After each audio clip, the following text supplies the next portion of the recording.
Now we continue with the hit rate, and there's a big misconception that most people or traders or people focus on the hit rate. How high is the hit rate? So many algos on MetaTrader or generally the internet or signal groups. We have a hit rate of 99%.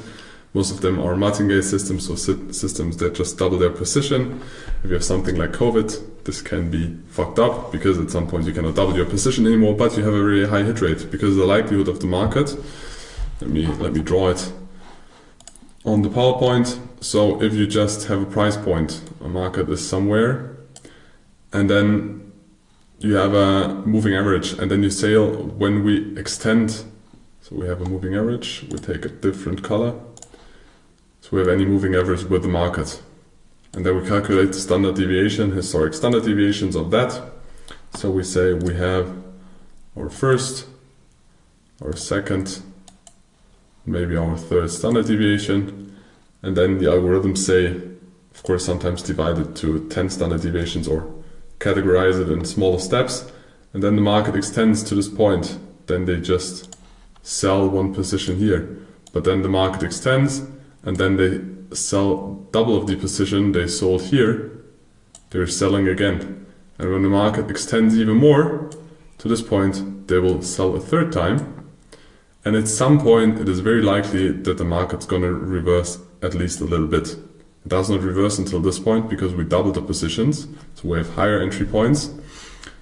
And then they just scale out in profit. And if this reversal is not there, they hold the position until they are in profit. Most of those 99% hit rate systems don't take a loss.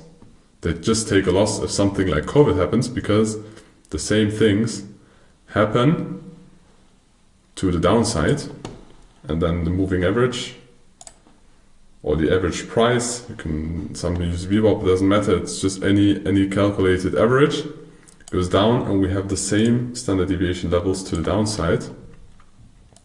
So they buy here, and they buy here. Let's just say they used 3 standard deviations, and then prices continue, and then first time they bought here, maybe they sold here again, then they will buy here, and they will also buy here. Because they hope for the small reversal, but the reversal just has to be very small because the biggest position is bought somewhere at this point, at the extreme, because they always double the position. But at some point there is not enough margin to double the position anymore, because you cannot double always. Either you just have the small steps, so you always make small profits, or you scale in really big because the market extends a lot. But if they extend more, then you can double, like in COVID, and you have a very long crash to the downside, or a crash we will most likely experience in 2025, where the markets are not like bull markets like in the last 15 years, where interest rates have been low and everything is just rising. You can also go to a longer bear market, which are not part of the calculations those algorithms are built on. And at some point, they cannot scale in anymore, and then the drawdown is going to get big, and then they're going to get wiped out, and the wipeout is to zero. So the risk management is, we risk everything to make small consistent profits, but the equity curves look very beautiful. Most of the times you have equity curves that look like this, so they're very, very, very steady with some dips in it. When you see, kind of ugly, but I think you get the point. You see equity curves like this, those are martingale systems, and at some point most of them go like this, they go to zero, because it happens that there is a bigger trend than there was in the past, and then the account is wiped out. So it is not only about hit rate, that's where we started, because it is also about the relation of hit rate and risk to reward ratio. So it is always a combination of both. So the hit rate in trading is an important metric that expresses the number of trades in profit versus the total number of trades. So how many trades do you have are in profit? Doesn't matter how much they are in profit, it matters that they are in profit. It indicates how often a trader or a system of a trader showing or giving the feedback of a right decision. Can be also a right decision if there is no profit, but of course it's the best outcome. But how do we calculate the hit rate? The hit rate is calculated or determined by dividing the numbers profit between the total number of trades. So you have hit rate is number of winning trades divided by the total trades, and then you have a hit rate. When we can make an example. So if you have 100 trades,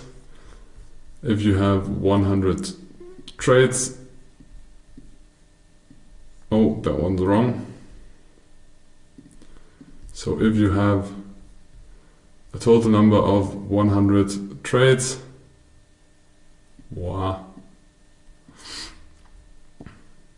and 30 trades are in profit, then you divide 30 by 100, and then you will get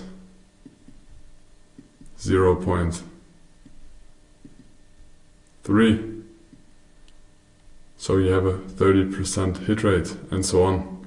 So when you have enough data, and you should at least have 100 trades, otherwise the number is going to vary a lot, but then you will get a graph, and the more trades you have in the beginning, the outcome of, let's say you have 100% on top hit rate and 0% down here, and then you start to calculate your hit rate in the beginning. The lower the less trades you have, the more volatile the result's gonna be, and then with the more trades you have, the more your hit rate will go in one direction or one area, most likely between the 50 and the 25% area. But the more data you have, the more reliable the number is that you should know. So at least you need 100 trades to backtest or to real life trades. So now you know everything about hit